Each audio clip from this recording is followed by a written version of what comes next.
Persoalan yang akan terus menghantui rakyat Kelantan, mengapa masih pilih PAS? Itu ungkapan sinis seorang pemerhati yang menyelar pimpinan PAS yang berpuluh tahun menerajui Kelantan tetapi masih kekal menjadi negeri paling miskin, mundur ekonomi dan taraf hidup rakyat. Ini susulan heboh di media sosial berhubung seorang lelaki warga emas dikenali sebagai Pak Mail di Pasir Mas, Kelantan. Ditemui dalam keadaan lemah, tidak terurus, bertilamkan pasir, berbantalkan dinding di sebuah rumah. Namun diselamatkan sebuah badan bukan kerajaan NGO.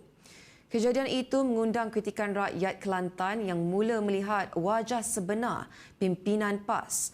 Lebih-lebih lagi, ada yang mendakwa jarak rumah Pak Mail kurang 1 kilometer dengan rumah ahli Dewan Undangan Negeri Adun PAS kawasan.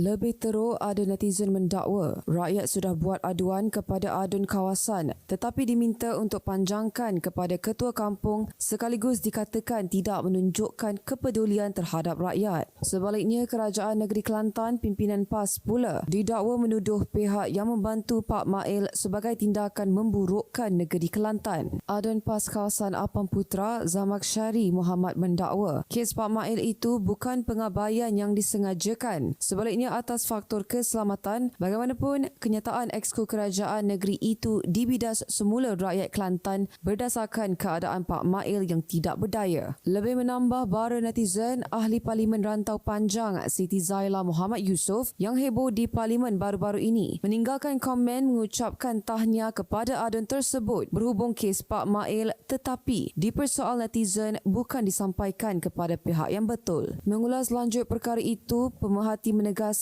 tempoh pentadbiran yang panjang sepatutnya cukup bagi kerajaan PAS menunjukkan hasil ketara untuk rakyat. Namun realitinya tiada lonjakan ekonomi signifikan, peluang pekerjaan terhad, aliran pelaburan perlahan berbanding negeri lain. Ujarnya, persoalan kini bukan lagi sama ada PAS wajar diberi peluang tetapi berapa lama rakyat Kelantan sanggup pertahankan pentadbiran PAS yang terbukti gagal menunjukkan kemajuan ekonomi nyata. Tegasnya, jika tadbir urus berkesan seiring kepimpinan cekap, kemiskinan tidak jadi warisan turun-temurun meskipun diberi kepercayaan berpuluh tahun.